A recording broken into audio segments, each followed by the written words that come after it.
Sanskrit stall channel में आप सभी का स्वागत है। पिछला वीडियो बहुत बड़ा हो गया था, इसलिए मैंने छोड़ दिया था। मैंने बताया था कि सारे तत्वों को इकट्ठा करने के बाद सांख्य दर्शन एक बिंदु पर पहुंचा और उस बिंदु का नाम था बुद्धि। फिर बुद्धि की सारी व्याख्याएं कर डाली और व्याख्या करने के बाद फिर वो विवेक ख्याति में चला गया। जब हम सारे तत्वों को जान जाते हैं, किसी चीज़ को, जैसे शरीर में कोई बीमारी है, यदि उसको हम जान जाएंगे तो उसका समाधान जल्दी मिल जाएगा।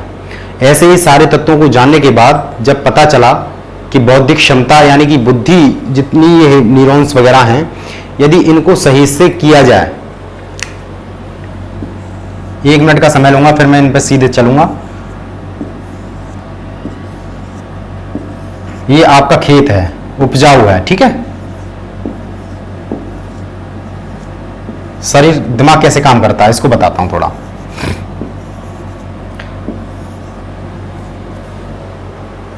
ये खेत है और खेत में बहुत सारी हरियाली बन रही है। एक व्यक्ति आपके खेत में होकर के गुजरता है तो उसको क्यों चिल्लाते हैं? जहां से होकर के गुजरेगा वहां जहां जहां पैर पड़ेंगे वहां पर फसल नहीं होगी। ऐसा रास्ता बन जाएगा, मतलब कुछ कुछ दब गया है, कुछ कुछ रह गया है। जैसे ही दूसरा व्यक्ति उस पर आएगा, उसको दिखाई देगा निकलने के लिए रास्ता, तो उसने देखेगा हाँ इस पर कुछ कुछ है, तो फिर वो व्यक्ति निकलेगा उस पर और निकलने पर वो फिर कुछ उसमें से फसल को बर्बाद कर देगा।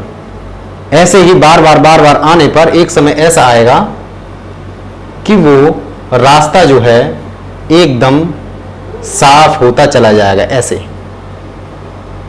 बिल्कुल एकदम साफ हो जाएगा। अब जब भी कोई व्यक्ति दूर भी होगा तो वो ज्यादा दिमाग नहीं लगाएगा। पहले व्यक्ति जो निकला था उसने बहुत दिमाग लगाया था, कैसे निकलूं, कहां से निकलूं, क्या होगा। दूसरे व्यक्ति ने इतना दिमाग नहीं लगाया, लेकिन सोचा जरूर था कि यहीं से निकलना है, ऐसे ऐसे निकलना है। फिर कुछ जो व्यक्ति गुजरे उन्होंने सोचा होगा, लेकिन अब जो भी निकल रहा है उसको सोचने की जरूरत नहीं है। वो समझ गया कि रास्ता है, आंख बंद करके निकल जाओ, किसी से पूछो मत, दिमाग में सोचो ही मत। यही हमारे विचारों के साथ होता है। जब हम किसी चीज पर ध्यान केंद्रित करते हैं, फोकस करते हैं, तो पहली बार हमारा मस्तिष्क उस चीज को सोचता है, विचारता है, इसलिए थकान हो जाती है। साइकिल को सीखना है तो पहली बार में नहीं सीख जाएंगे आप। इलेक्ट्रॉन्स फायर होते हैं, उसके जो न्यूरॉन्स हैं वो फायर होते हैं, एक दूसरे से चिपकना शुरू करते हैं। पहली बार गया तो एक स्पार्क होगा, दूसरी बार गया दोबारा स्पार्क होगा, फिर तीसरी बार ऐसे करके स्पार्क होते होते होते होते होते होते एक बार ऐसा आएगा कि जुड़ जाएंगे।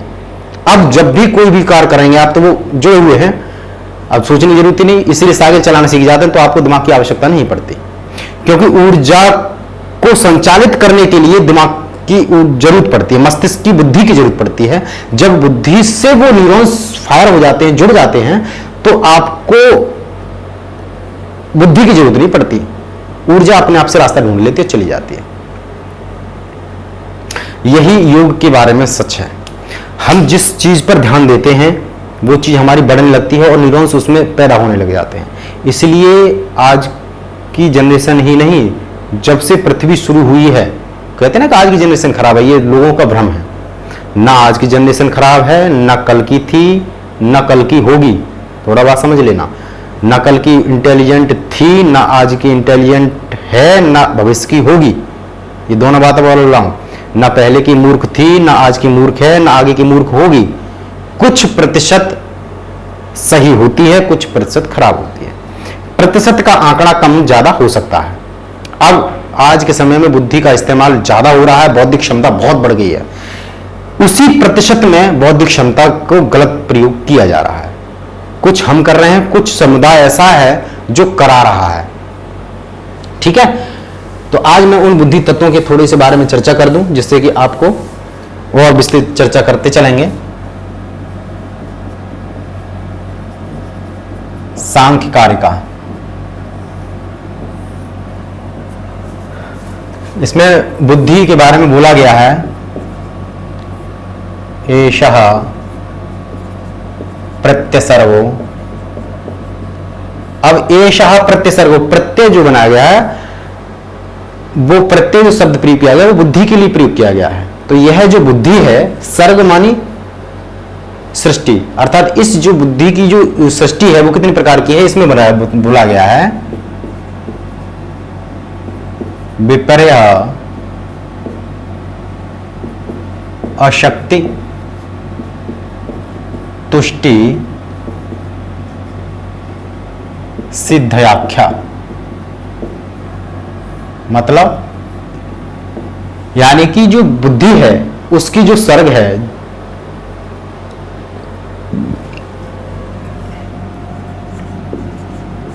मूल प्रकृति, इसको मैं समझाता चलूं क्योंकि इसके साथ ही आप पूरी व्याख्या कर पाएंगे, समझ पाएंगे इस चीज को। महत्त्व इसी को बुद्धि तत्व भी बोलते हैं, याद रखना है। और सारी कारिकाओं में केवल इसी के इर्द गिर्द घूमिए और कुछ नहीं समझाया गया है। अहंकार, फिर अहंकार से उत्पत्ति होती है तन मात्राओं की, ज्ञानेंद्रियों की और मन की, ये सारी चीजें निकलती हैं। महत्व तत्व के बारे में चर्चा इसलिए की क्योंकि प्रकृति में चेतना होती नहीं है, बुद्धि तत्व में सारी चीजें होती हैं, और बुद्धि तत्व इतना चेतनावान हो जाता है, इसलिए इसमें अस्मिता शब्द प्रयोग किया गया है।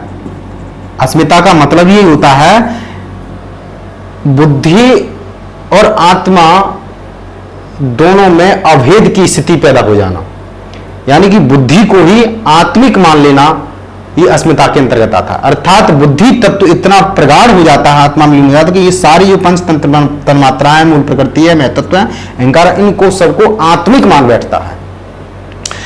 बुद्धि कनेक्टेड होती है सीधे आत्मा से, याद रखना। बुद्धि जो जुड़ी होती है वो सीधे किससे जुड़ी होती है, आत्मा से जुड़ी होती है, या पुरुष तत्व से, जिसको हम पुरुष बोलते हैं। पुरुष का बुद्धि से सीधा कनेक्शन होता है। यहां प्रकृति और पुरुष का सीधा संबंध नहीं है। प्रकृति और पुरुष का दिखाया तो गया है कि सीधा संबंध होता है, लेकिन जो चेतना, जो करंट की जो व्यवस्था दी है पुरुष की, वो बुद्धि तत्व से संबंध है। इसलिए बुद्धि तत्व के कारण ये सारी चीजें आत्मिक हो जाती हैं, यही अस्मिता के अंतर्गत आती हैं। वो आगे इसमें बताऊंगा, चर्चा करूंगा। तो ये बात आपको शायद समझ में आ जानी चाहिए कि बुद्धि तत्व के बारे में बताएगा। तो बुद्धि तत्व जो है, बुद्धि जो है, उसकी सृष्टि कितने प्रकार की होगी, विपर्य, विपर्य मतलब झूठ, यही बता रहा था अभी। अशक्ति, तुष्टि, सिद्ध्याख्या, यानी कि सिद्धि की, विपर्य की, अशक्ति की और तुष्टि की। गुण, वैषम्य, विमर्दात, तस्य च भेदस्तु 50। ठीक है।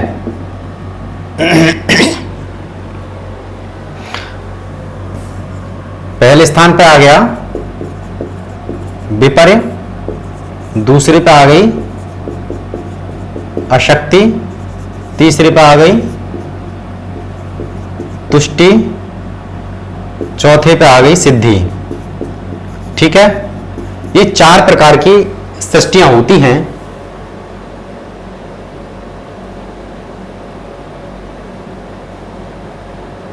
ठीक है, 4 प्रकार की ये बुद्धि की सृष्टि होती है। देखिए, अब सृष्टि यहां पर सारी खत्म करके केवल बुद्धि के बारे में चर्चा कर रहे हैं। अब आधुनिक समय में बुद्धि को इस तरह से ना समझा करके उनके मस्तिष्क के दिमाग में जो जगह हैं, उन जगहों को विस्तृत रूप से समझाया। कहीं मुझे मौका मिलेगा तो मैं आपको मस्तिष्क के बारे में पूरा विस्तृत में समझाने का प्रयास करूंगा, चाहे वो योग वाली वीडियो में समझाने का प्रयास करूं या इसमें, क्योंकि उसको जाने बिना हम दर्शनों में प्रवेश नहीं कर पाएंगे। और मैं चाहता हूं कि आप अध्ययन ही ना करें, केवल आप अध्ययन के साथ साथ इन दर्शनों को समझें कि आखिर हैं क्या। इन दर्शनों में इतना विस्तृत ज्ञान है कि आज की वैज्ञानिक इस चीज को खोज रही है। उन्होंने नाम अपने इसकी वजह से अलग रख दिए हैं, बसंतर इतना है। गुण वैषम्या विमर्दात, गुण वैषम्य, गुण विषमता के कारण और एक दूसरे के दमन के, विमर्दात मतलब दमन, दमन के कारण तस्य भेदस्तु 50, इनके 50 यानी 50 भेद हो जाते हैं। गुण कौन से होते हैं, सत्व, रजस, तमस, ये 3 गुण हैं। कभी सत्व प्रबल हो जाता है तो तमस और रजस कमजोर पड़ जाते हैं, कभी रजस प्रबल हो जाता है तो तमस और सत्व कमजोर पड़ जाता है। कभी जो रजस है, बता दिया, पता नहीं बताया मैंने। इस तरह से जो रजस और तमस दोनों एक साथ यदि प्रबल हो जाएंगे तो क्या होगा, तमस सत्व कमजोर पड़ जाएगा। इस तरह से ये गुणों को ऊपर नीचे भाव से दमन करने पर एक दूसरे को प्रभाव करना चाहते हैं, दबाना चाहते हैं। इसलिए एक मनुष्य स्वयं में भी, अपने आप में भी अकेला नहीं है। इसलिए तो हम कहते हैं कि तुम यार कभी पल में कुछ हो जाते, पल में कुछ होता है, वो उसकी कमी नहीं है, ये कमी इन गुणों की है। ये गुणों में निरंतर युद्ध चलता रहता है शरीर के अंदर। इसलिए एक पल के लिए मनुष्य नरक की जिंदगी जी लेता है, एक पल में स्वर्ग में चला जाता है। जो व्यक्ति आज आपके लिए अच्छा है, अगले पल हो सकता है वो आपके लिए अच्छा ना रहे। लेकिन जैसे ही हम इन चीजों को जानने के बाद अभ्यास और वैराग्य की प्रक्रिया करते हैं तो हम उस तत्व को, उन तत्वों से परे चले जाते हैं, इन बौद्धिक जितनी भी इनकी जो सृष्टि है इनसे परे चले जाते हैं, तो हम एक ही व्यक्ति रह सकते हैं। बुद्ध बुद्ध रहेंगे, महावीर महावीर रहेंगे, चाहे आज मिले उनसे या 1000 साल पहले मिले होंगे आप। अगर वो आज भी होते तब भी वही होते। कृष्ण कृष्ण हैं। जितने भी बुद्धत्व को प्राप्त होने वाले व्यक्ति हैं वो सिर्फ वही रहते हैं जो होते हैं। लेकिन साधारण व्यक्ति के साथ ऐसा नहीं है। एक साधारण व्यक्ति हो सकता है बहुत अच्छा हो, लेकिन एक अच्छा ही एक समय ऐसा आता है कि वो अच्छा बुराई में बदल जाता है। छोटी सी कहानी कह दूं, फिर आगे चर्चा करूंगा, क्योंकि मैं कहानी के माध्यम से भी समझाना चाहता हूं। अब जो कुछ सीखना था वो सीख गया, अब इसमें सीखने के लिए नहीं, अब जानने के लिए है। एक व्यक्ति था जो बहुत उच्च श्रेणी का पेंटर था, कलाकार था, कलाएं बनाता था, बहुत पेंटिंग करी थी उसने। अपनी जवानी आते आते उसने सोचा कि अब मैं ऐसे पेंटिंग करना चाहता हूं, ऐसे व्यक्ति की जो साक्षात देवता हो इस पृथ्वी पर, उसकी आंखों में आनंद की अनुभूति झलकती हो, ऐसा लगता हो कि अगर ईश्वर होगा, अगर ईश्वर की मूर्ति होगी तो ऐसी ही होगी। वो व्यक्ति, अब ऐसे व्यक्ति कहां हो सकते हैं? ऐसे व्यक्ति मंदिर में हो सकते हैं। तो ऐसा एक भी मंदिर नहीं छोड़ा, मस्जिद ना छोड़ी, चर्च ना छोड़ा, अग्नि मंदिर ना छोड़े, जहां जहां तीर्थ स्थल थे वहां वहां सब जगह गया, साधुओं में गया, संतों में गया, भिक्षुओं में गया, फकीरों में गया, लेकिन ऐसा व्यक्ति इस पृथ्वी पर उसको प्राप्त ना हुआ। अंत समय में बहुत वर्षों के बाद उसे अंदर से दुखीपन महसूस हुआ कि मुझे आज तक ऐसा चेहरा नजर नहीं आया, ऐसी आंखें नजर ना आई जिसको मैं चित्रित कर सकूं, जो साक्षात देवत्व को प्राप्त हो गया हो, ऐसा व्यक्ति मुझे मिल सके। उदास घर को लौटता ही था, जंगल के रास्ते उसे एक सुरीली मुरली की धुन सुनाई दी। बांसुरी उसको सुनाई पड़ी और उस बांसुरी की दिशा में अनायास ही उसके कदम चल पड़े। जाकर के देखता है कि एक भैंस को चराने वाला चरवाहा एक पेड़ के नीचे बैठ करके अपनी आनंद की अनुभूति में उस बांसुरी को बजा रहा है। जब उसके नजदीक पहुंचा, उस व्यक्ति ने जब बांसुरी बजाने वाले चरवाहे को देखा, तब उसको एहसास हुआ कि अगर ईश्वर की साक्षात मूर्ति हो सकती है तो कोई ऐसी ही हो सकती है। आनंद की अनुभूति किसी के अंदर होगी कभी भविष्य में, या होती होगी, आंखों में जो आनंद होता होगा तो ऐसा ही होता होगा। उस व्यक्ति ने उसको बैठ करके चित्रित किया और बड़े आनंद में जा करके अपने जीवन में आनंद में रहने लगा।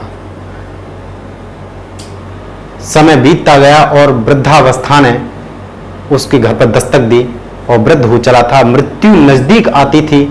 सोचा फिर उसने कि मैंने एक देवता की साक्षात ईश्वर जिसमें झलकता था उसकी मूर्ति तो बनाई, तस्वीर तो बनाई, अब कोई ऐसा व्यक्ति भी हो जिसको देखने से ऐसा लगा कि राक्षस होगा तो ऐसे ही होते होंगे, जिसकी आंख में साक्षात नरक के दर्शन होते हों, ऐसे व्यक्ति को मैं चित्रित करना चाहता हूं। तो ऐसे व्यक्ति कहां मिलेंगे? तो वो मंदिरालय गया, वैश्यालय गया, जुआ घरों में गया, सारी जगह भागा दौड़ा, लेकिन उसको ऐसा व्यक्ति कहीं कोई नजर नहीं आया। अंतिम समय में वो जेल में गया घूमने। जब वो जेल में गया तो एक व्यक्ति के दर्शन हुए, बाल बड़े बड़े हुए हैं, बिखरे हुए हैं, आंखें जो ये बड़ी बड़ी हैं, लाल सुर्ख हैं, ऐसा लगता था कि नरक की लपटें झलकती हैं उसकी आंखों से। उसने जब देखा तो उसे एहसास हुआ कि अगर राक्षस की प्रवृत्ति कहीं होती होगी, अगर राक्षस नाम का कोई चीज होती होगी, नरक कोई होता होगा, तो इससे ऐसा ही होता होगा। बैठ करके उसने उसके चित्र को बनाया, बना करके आनंद में आकर के घर पर देखता है दोनों चित्रों को, तो उठा करके उन दोनों चित्रों को उस व्यक्ति के सामने ले जाता है जो जेल में था, बंद था, राक्षस प्रवृत्ति जिसकी थी। उसमें जाकर के उसको दिखाता है कि मैं इसमें तुलना नहीं कर पा रहा हूं, मैं इसको देख नहीं पा रहा हूं, महसूस नहीं कर पा रहा हूं कि आखिर इस दोनों में सबसे सुंदर या सबसे अच्छी चित्रकारी मेरी कौन सी है और कौन व्यक्ति कैसा है। तो वो व्यक्ति तो कभी हंसता ही नहीं था, आंखों से अंगारे फूटते थे, लेकिन अचानक वो फूट फूट के रोने लगा और आंखों से अश्रु बहने लगे। तब चित्रकार ने कहा कि तुम रोते क्यों हो, तुम तो रो ही नहीं सकते थे, मैंने तो तुम्हें कभी मुस्कुराते नहीं देखा, जो व्यक्ति मुस्कुरा नहीं सकता और रो कैसे सकता है। तब उसने कहा कि तुम मुझे पहचान नहीं पाए, जो दूसरी तस्वीर लेके आए हैं वो तस्वीर भी मेरी है और जो आज बनाई है वो भी मेरी ही है। जो 20 साल पहले आपने जिस चरवाहे की तस्वीर बनाई थी वो भी मैं ही था और आज जो आप बना रहे हैं वो भी मैं ही हूं। तो मैं इसलिए रो रहा हूं कि मैंने इन 20 सालों में मैंने कहां की यात्रा कर ली, स्वर्ग से नरक की, देवता से राक्षस की। ये जीवन है। तो हमारा जीवन इन बुद्धि से शुरू होता है। हमारी जैसी बुद्धि होती है हम उसी पर अभ्यास करते हैं, बार बार अभ्यास करते हैं, तो हम उसी तरफ हमारे अनायासी कदम चले जाते हैं। ठीक है, चलिए आगे बोला गया है इसमें, पंच विपर्य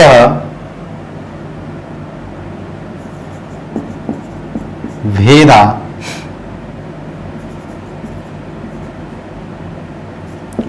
भवंत शक्ति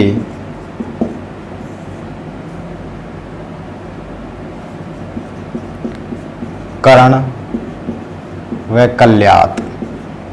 मतलब इसमें जो विपर्य नाम की जो शक्ति बताई थी, सर्ग बताया था, सृष्टि बताई थी, वो 5 प्रकार की होती है, 5 विपर्य भेदा। ठीक है, भवंती अशक्ति यानी वो जो अशक्ति है वो कर्ण कैवल्यात, जो कर्ण हमने गिने थे, कर्ण याद करिए कितने थे, उनके कर्ण की विकलता के कारण कितनी हो जाती है, 28।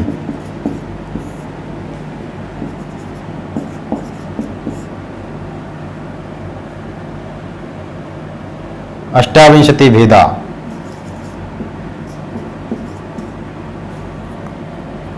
तुष्टि नवधा अष्टधा सिद्धि।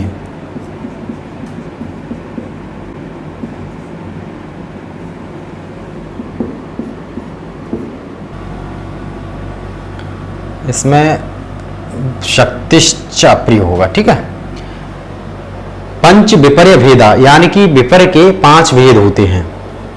भवंती अशक्ति कर्ण कैवल्य के कारण, विकल्यता के कारण, केवल नहीं विकल्यता के कारण अष्टाविंशति यानी कि विपर्य कितनी हो गई, 5 प्रकार की। इनको याद कर लेना, ये बहुत आता है। अशक्ति हो गई अष्टाविंशति यानी कि 28। तुष्टि नवधा अष्टधा सिद्धि यानी कि जो तुष्टि है वो 9 प्रकार की होती है और सिद्धि होती है 8 प्रकार की। और सिद्धियों के बारे में हम बात कर भी चुके हैं, अणिमा लघुमा गर्मा महिमा वाली, वही सिद्धि इसमें भी है, इसमें थोड़ी सी अलग है, चर्चा करेंगे, मौका मिलेगा तो जरूर इसके विस्तृत में जाऊंगा। तो अब विपर्य, अब थोड़ा सा ध्यान रखना, ये जो प्रत्यय बुद्धि है, बुद्धि के ही भाग हैं ये, यानी कि बुद्धि की जो सृष्टि है, अब इसके भाग पार्ट करे जा रहे हैं, हिस्से करे जा रहे हैं। इनको यदि समझ लिया तो हम ध्यान के मार्ग पर अच्छे से चले जा सकते हैं। तो बुद्धि के पहले 4 हिस्से हुए। कैमरे में जगह नहीं रही थी, भर गया था, पहले से एक वीडियो पड़ी हुई थी, इसमें यहां चल रहे थे। तो बुद्धि के 4 भाग हो जाते हैं। या बुद्धि की सृष्टि के 4 हिस्से हो जाते हैं। विपर्य, 4 प्रकार की सृष्टि मान लीजिए इसको, विपर्य, अशक्ति, तुष्टि और सिद्धि। तो विपर्य 5 प्रकार की होती है और अशक्ति 28 प्रकार की, ये हमने जान लिया। अब इनकी विस्तृत में जानने के लिए, इनको विस्तृत समझाने के लिए आगे की कारिकाएं हैं। तो आज हम केवल विपर्य को, इसको अविद्या भी बोलते हैं, याद रखना आपको, अविद्या भी इसको बोला जाता है। अस्मिता, राग, द्वेष मैंने बताया था अभी। अस्मिता, राग, द्वेष, अरे यार अविद्या शब्द यहाँ पे भूल जाता हूँ मैं। अविद्या, अस्मिता, राग, द्वेष, अभिनिवेश, अभिनिवेश, इन्हीं का नाम है विपर्य। अब ये तो मैंने योग दर्शन के हिसाब से बताया है, इसमें क्या कहते हैं इसको थोड़ा सा जान लें।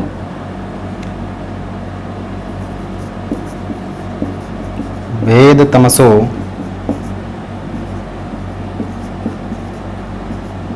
अष्टविधो, यानी कि जो तमस है, यहां पर जो तमस, इसके लिए तमस बोला गया है, ठीक है। इसके लिए मोह, इसके लिए महामोह, इसके लिए तामिस्त्र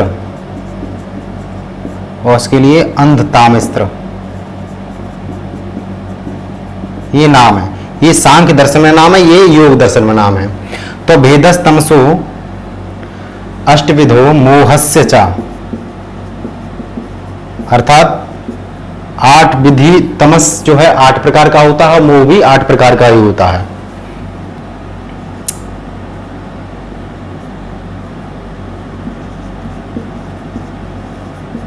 दश विधो महामोह,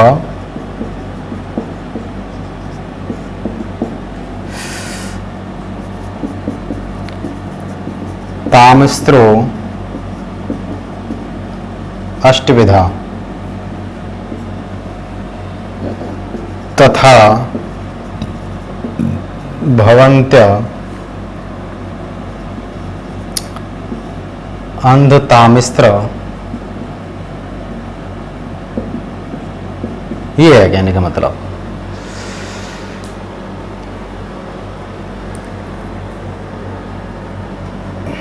इसको यहां गिनती ले लेते हैं, ठीक है, सही में आ जाएगा। भेद तमसो अष्टविधा, यानी कि जो अविद्या है या तमस है वो 8 प्रकार का होता है। मोहस्य च 10 विधो, और मोह जो होता है वो 10 प्रकार का होता है, या राग, अस्मिता। तामिस्त्रो अष्टादश, 8-10 विधा, ये ठीक है, 18 विधा। और ताम, गलत हो गया है थोड़ा, मोहस्य चा, मोहस्य चा का मतलब है ये भी 8 प्रकार का होता है, और ये 10 प्रकार का होता है। महामोह, तामिस्त्र 8-10 प्रकार का, यानी कि 18 प्रकार का, इसको द्वेष, द्वेष भी बोलते हैं। अभिनिवेश, ये भी भवंती, तथा, तथा का मतलब ये भी, अर्थात अंध तामिस्त्र भी 18 प्रकार का होता है, ठीक। 8, 8, 16, 16, 16, 32, 3, 4, 5, 6, यानी कि 62।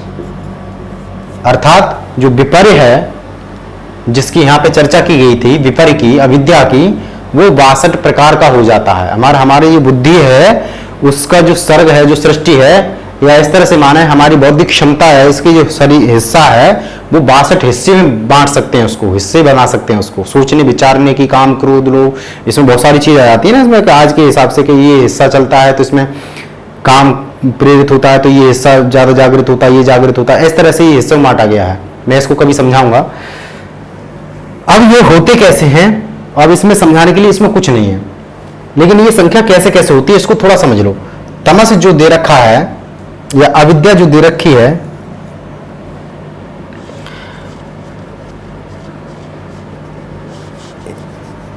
आठ प्रकार का, ये कैसे है इसको थोड़ा जान लेते हैं, ठीक है। तो मैंने इसके बारे में, अविद्या के बारे में, तमस के बारे में चर्चा करी थी कि जो हमारा प्रकृति है, मूल प्रकृति है, उससे जो पैदा होता है वो महत तत्व होता है, और महत तत्व से फिर अहंकार निकलता है, अहंकार से फिर तन्मात्राएं, ठीक है। ये तन्मात्रा 5 होती हैं, और ये 3, 1 2 3, ये 5 और 3 8 होते हैं।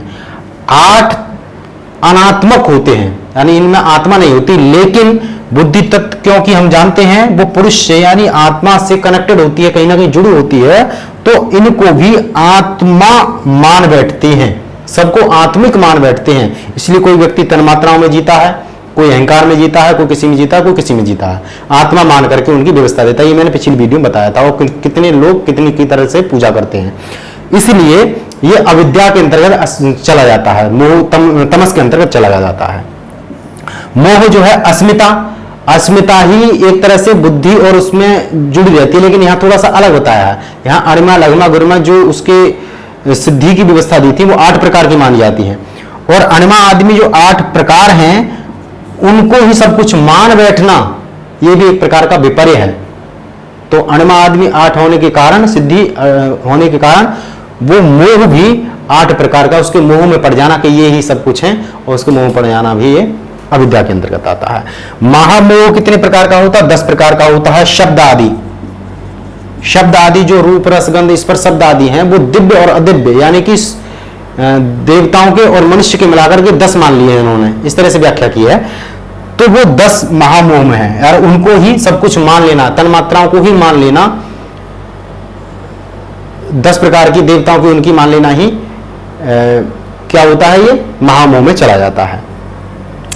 18 प्रकार का तामिश्र होता है। तामिश्र में 18 प्रकार का क्या है? शब्द, क्योंकि ये सीधे राग से जनित होता है, और इसमें अणिमा आदमी सहायक हो सकती हैं, यानी ऐश्वर्यशाली व्यक्ति जो होता है वो इनको सही से कार्यान्वित कर सकता है, इनको प्राप्त कर लेता है, उनको भोग अच्छे से कर सकता है। इसलिए शब्द आदि को 10 जो हैं और 8 अणिमा आदमी ऐश्वर्य हैं, उनको मिलाकर के जब उनकी क्रिया में उनको ही सब कुछ मान बैठना ही, आत्मिक ज्ञान न लेकर के उनको ही मान बैठना ही अविद्या के अंतर्गत आता है, विपर के अंतर्गत आता है, और 18 प्रकार का हो जाता है। ठीक है, इनको तामिश्र बोला जाता है।